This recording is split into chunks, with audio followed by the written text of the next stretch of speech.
नमस्कार बच्चों। आज हम लोग एक इम्पोर्टेंट टॉपिक की ओर और बढ़ते हैं। आइए पर अध्ययन करते हैं सबसे पहले नाभिक का। आज हम लोग नाभिक के बारे में पढ़ेंगे।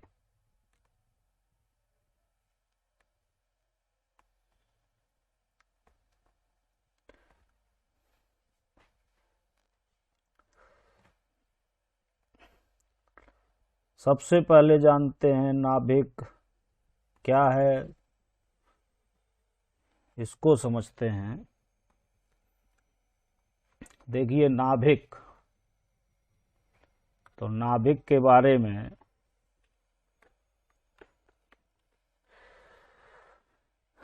आइए समझने का प्रयास करते हैं। नाभिक को सबसे पहले रदरफोर्ड ने बताया था। रदरफोर्ड के अनुसार बच्चों, रदरफोर्ड के अनुसार रदरफोर्ड के अनुसार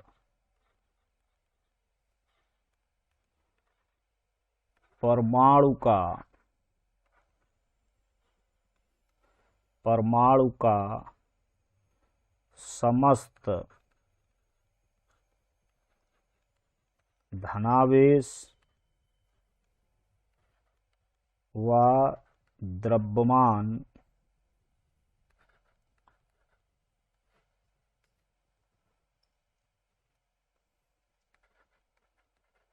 परमाणु के केंद्र में लगभग 10⁻⁻15 मीटर की कोटि में एकत्रित रहता है। बच्चों, एकत्रित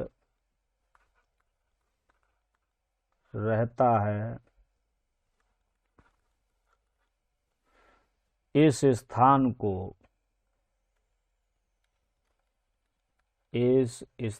को नाभिक कहते हैं।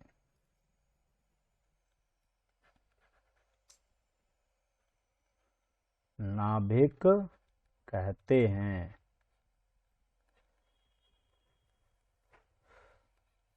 तो ये बच्चों, मेरे प्यारे बच्चों, ये नाभिक हो गया। और नाभिक में हम सबसे पहले समझेंगे नाभिक के बाद मूल कणों के बारे में कि मूल कण क्या होते हैं। मूल कण यानी फंडामेंटल पार्टिकल, इसको अंग्रेजी में न्यूक्लियर बोलते हैं। इसको न्यूक्लियाई कह देते हैं, न्यूक्लियाई या न्यूक्लियस बोल दो।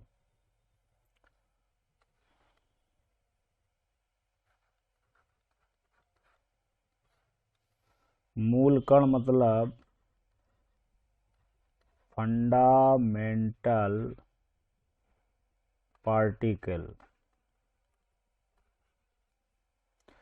अब इनके बारे में आप लोगों ने सबने पीछे पढ़ा होगा। फंडामेंटल पार्टिकल जैसे प्रोटॉन, न्यूट्रॉन, यानी कि वे कण जिनका निर्माण नहीं किया जा सकता, वे कण जिनका निर्माण नहीं किया जा सकता, उनको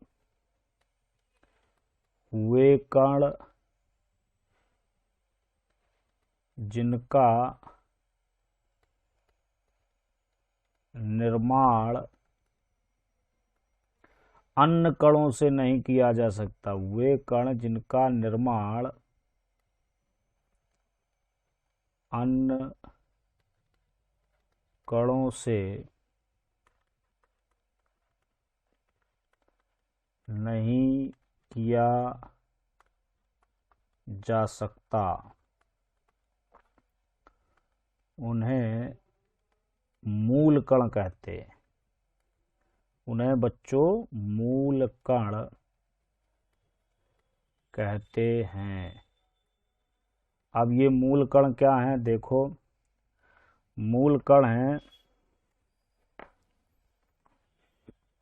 नंबर 1 जैसे प्रोटॉन, प्रोटॉन क्या है, मूल कण है। अब प्रोटॉन के सिंबल को P से भी प्रदर्शित करते हैं या इसको 1H1 से प्रदर्शित करते हैं। दूसरा नंबर बच्चों, न्यूट्रॉन। अब न्यूट्रॉन का जो सिंबल होता है वैसे इसको 0N1 से प्रदर्शित करते हैं। तीसरा इलेक्ट्रॉन, इलेक्ट्रॉन को बच्चों E- या -1 बीटा 0 से प्रदर्शित करते हैं। ये बच्चों ध्यान रखना, आगे उत्सर्जन में इसकी आवश्यकता होगी। और इलेक्ट्रॉन के बाद इसमें और भी हैं, जैसे पॉजिट्रॉन है, तो पॉजिट्रॉन इलेक्ट्रॉन का प्रतिकर्ण होता है। पॉजिट्रॉन इलेक्ट्रॉन का प्रतिकर्ण होता है, लेकिन वो मूल कण में आप जोड़ सकते हो, पॉजिट्रॉन।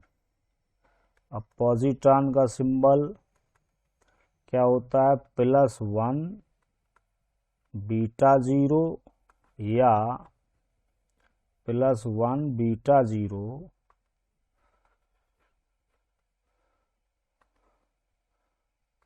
+1 बीटा 0 या E+ बोलते हैं। ये पॉजिट्रॉन है।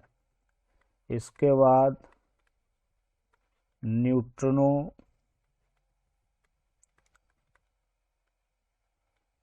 न्यूट्रिनो का सिंबल ये न्यू जैसा, तथा एंटी न्यूट्रिनो, एंटी न्यूट्रिनो, इसका सिंबल बच्चों होता है न्यू वार, एंटी न्यूट्रिनो का। मेसान, जिसको पाई मेसान, पाई मेसान, पाई मेसान भी मूल कणों में सम्मिलित हो जाते हैं। अब ये पाई मेसान धन पाई मेसान कहलाते हैं। धन पाई मेसान, इसका सिंबल होता है पाई+। दूसरा ऋण पाई मेसान, ऋण पाई मेसान, इसका सिंबल होता है पाई-। और एक होता है उदासीन पाई मेसान, उदासीन पाई मेसान बच्चों, तो इसका सिंबल कह सकते हैं पाई-0।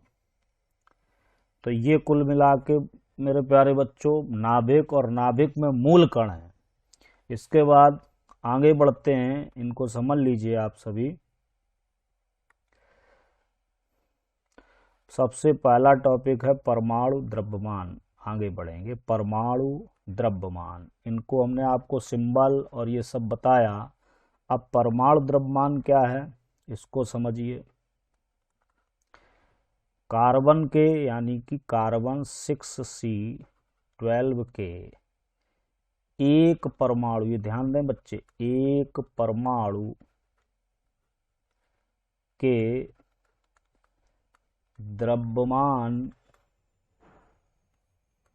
के 12वें भाग को, 12वें भाग को एक परमाणु द्रव्यमान कहते हैं। यानी एक इसका संक्षिप्त रूप होता है AMU, एक AMU कहते हैं। तो बच्चों इसको परमाणु को मतलब एटॉमिक, द्रव्यमान का मतलब मास, और मात्रक का मतलब यूनिट। तो इसको संक्षिप्त रूप में बोलते AMU।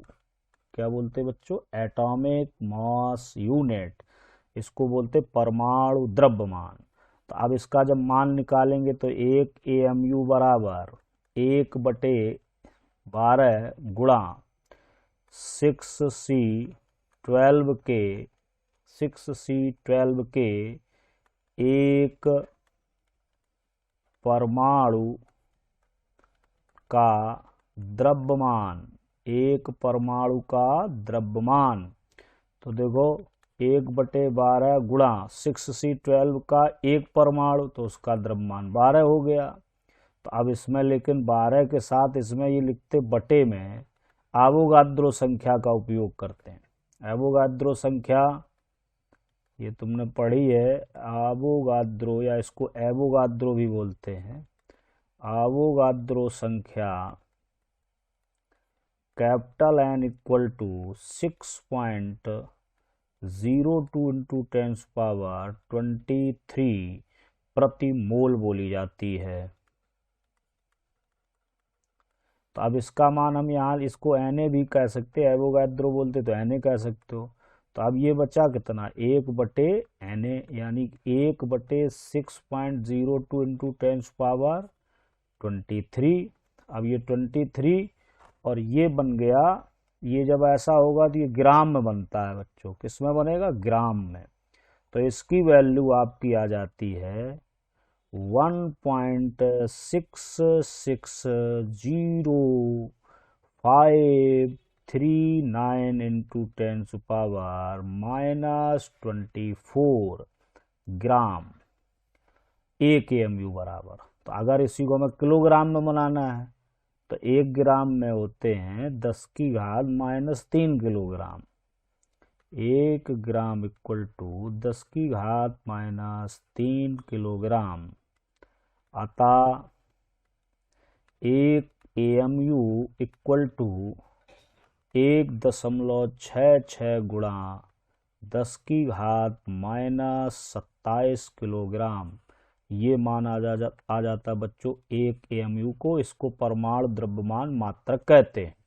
अब इसी में बच्चों इसके समतुल्य ऊर्जा निकालनी जाती है। तो जैसे इसका द्रव्यमान तो इतना हो गया, तो ऊर्जा का सूत्र आप लोगों ने पढ़ा है कि 1 AMU के तुल्य ऊर्जा अगर पूछी जाए, तुल्य ऊर्जा, तो तुल्य ऊर्जा कैसे कैलकुलेट करेंगे। 1 AMU तो द्रव्यमान हो गया किसके बराबर, 1.66 गुणा 10⁻27 किलोग्राम। तो ऊर्जा का बच्चों सूत्र होता है E बराबर mc²। तो E इक्वल टू 1.66 इंटू 10⁻27 और C का मान 3 इंटू 10⁻8 का होल स्क्वायर। तो यहाँ से बच्चों जब हम सॉल्व करते हैं तो इसका मान लगभग 14.94 इंटू 10⁻11 जूल प्राप्त होता है। अब इसको हम, चूंकि जो हमें नाभिक में ऊर्जा चाहिए, जो नाभिकीय ऊर्जा का प्रयोग होता है वो होता है मिलियन इलेक्ट्रॉन वोल्ट में, यानी कि नाभिकीय ऊर्जा जो मापी जाएगी वो मिलियन इलेक्ट्रॉन वोल्ट में मापी जाएगी। तो अब इसको हमें मिलियन इलेक्ट्रॉन वोल्ट, मतलब मिलियन का मतलब होता है, यानी मेगा कह सकते हो 10⁶, और इलेक्ट्रॉन वोल्ट जानते हो। तो 1 million electron volt equal to 1.6 गुणा 10⁻13 जूल होते हैं। तो अब अगर हम इसका भाग इस पद में लगा दें, यानी E इक्वल टू 14.94 इंटू 10⁻11 में भाग दे दो किसका, 1.6 इंटू 10⁻13, तो ये लगभग वैल्यू इसकी आ जाती है 931 मिलियन इलेक्ट्रॉन वोल्ट। कुल मिला के 1 AMU के तुल्य ऊर्जा कितनी मानी जाएगी, 931 मिलियन इलेक्ट्रॉन वोल्ट। मिलियन का मतलब 10⁶, या इसको आप मेगा भी बोल सकते हो। तो ये हो गया तुम्हारा परमाणु द्रव्यमान मात्रक और उसके समतुल्य ऊर्जा। अब बच्चों आगे बढ़ते हैं, नाभिकों का वर्गीकरण करते हैं। नाभिकों के वर्गीकरण में सबसे पहले मेरे प्यारे बच्चों समस्थानिक, समस्थानिक, समस्थानिक, या इन्हीं को दूसरा नाम भी दे देते हैं समप्रोटानिक, प्रोटानिक, क्या दे देते हैं बच्चों? समप्रोटानिक, इन्हीं को दूसरा नाम देते हैं समप्रोटानिक।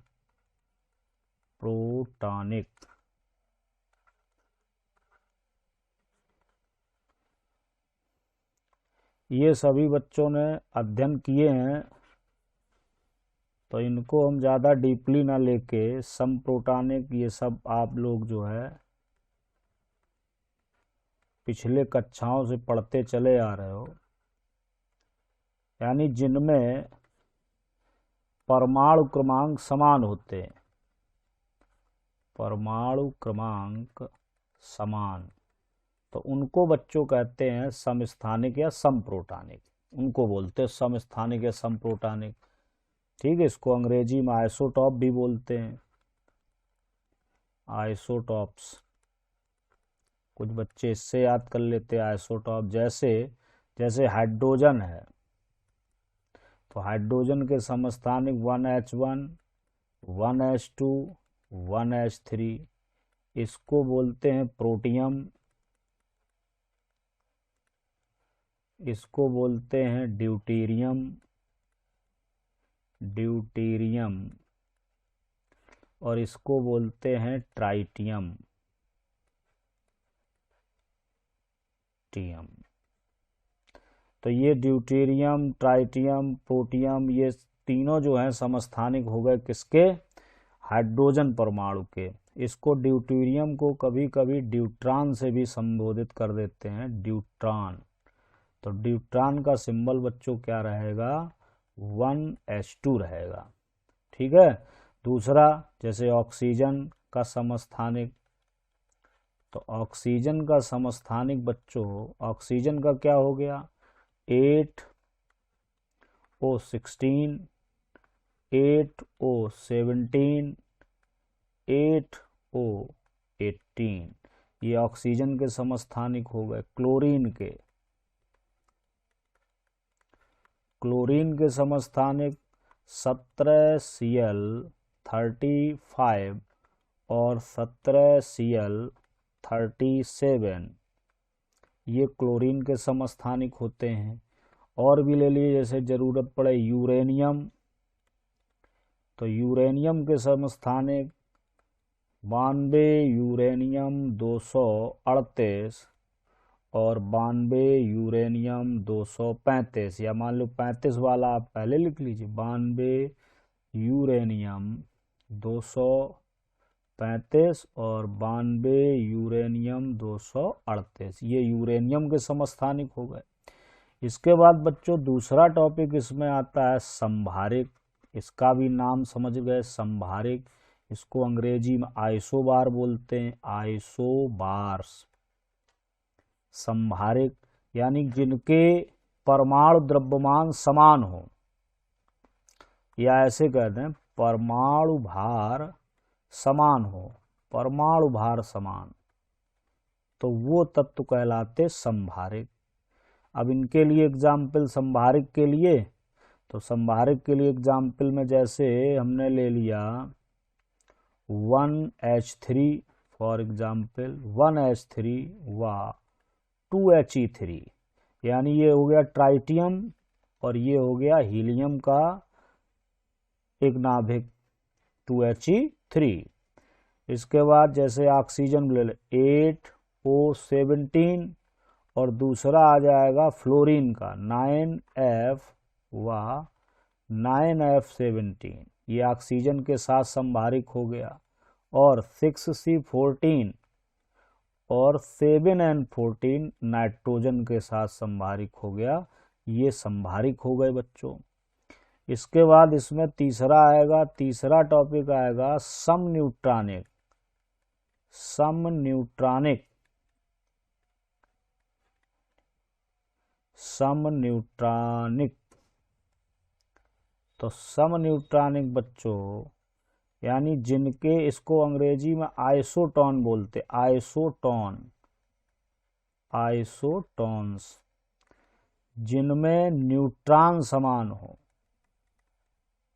क्या समान हो? न्यूट्रॉन समान वाले जो तत्व होंगे वो सम न्यूट्रॉन कहलाएंगे।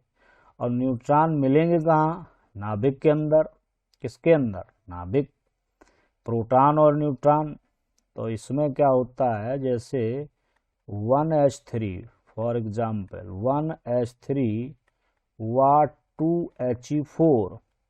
तो अब देखिए न्यूट्रॉन निकाला कैसे जाएगा, न्यूट्रॉन की संख्या कैसे निकालेंगे।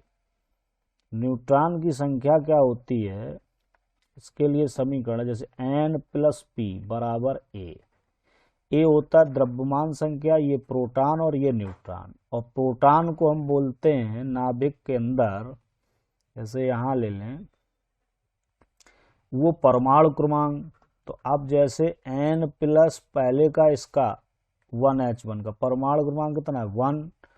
परमाणु भार कितना है? 3। तो इसमें प्रोटॉन हो गया 2। दूसरे वाले में N+2 बराबर 4। तो इसमें भी न्यूट्रॉन हो गए कितने? 2। यानी कि इससे इसको घटाना है परमाणु क्रमांक को, तो पता चल जाएगा कि इसमें क्या है। कि जैसे अब दूसरा उदाहरण ले लो, वैसे ले लो 3Li लिथियम का ले लिया 7, व दूसरा इसका ले लिया 4 बोरान बेरिलियम ले लो, बेरिलियम 8। तो अब इसमें कितने न्यूट्रॉन है? 4। इसमें भी कितने न्यूट्रॉन है? 4। तो इन तत्वों को बोलते हैं सम न्यूट्रॉनिक। तो मेरे प्यारे बच्चों, नाभिक का वर्गीकरण जब हम कर रहे हैं तो उसमें सबसे पहला समस्थानिक। समस्थानिक मतलब वे तत्व जिनके परमाणु क्रमांक समान होते हैं। ठीक है, जैसे ऑक्सीजन का 8O16 8O17 8O18, हाइड्रोजन का 1H1 1H2 1H3, protium deuterium tritium, या ड्यूटेरियम की जगह उसको हम ड्यूट्रॉन भी कह देते हैं। ठीक, यूरेनियम का समस्थानिक 92 यूरेनियम 235 और 92 यूरेनियम 238। इसके बाद आपने बच्चों पढ़ा संभारिक आइसोबार, जिनके परमाणु भार समान होते हैं उनको हम संभारिक कहते हैं, यानी द्रव्यमान संख्या जिनमें समान होती। तो देखो इनमें सब में द्रव्यमान संख्या समान है, सब में बच्चों समान है। तो 6C14 व 7N14, 8O17 व 9F17, 1H3 व 2He3 ये संभारिक हैं। सम न्यूट्रॉनिक जिनमें न्यूट्रॉनों की संख्या समान हो वो तत्व सम न्यूट्रॉनिक कहलाएंगे। जैसे 1H3 2He4, इसमें न्यूट्रॉन है कितने? 2 न्यूट्रॉन कितने हैं? 2। 3Li 7 व 4 बेरिलियम 8, इसमें न्यूट्रॉन है कितने? 4। तो बच्चों आज हमने इसका बेस पढ़ा। इसके बाद कल हम इनके मोस्ट इम्पॉर्टेंट टॉपिक का अध्ययन करेंगे, जिसको नाभिकीय विखंडन, यानी कि उसमें हम पढ़ेंगे नाभिकीय ऊर्जा। तो आज के लिए इतना ही। नमस्कार।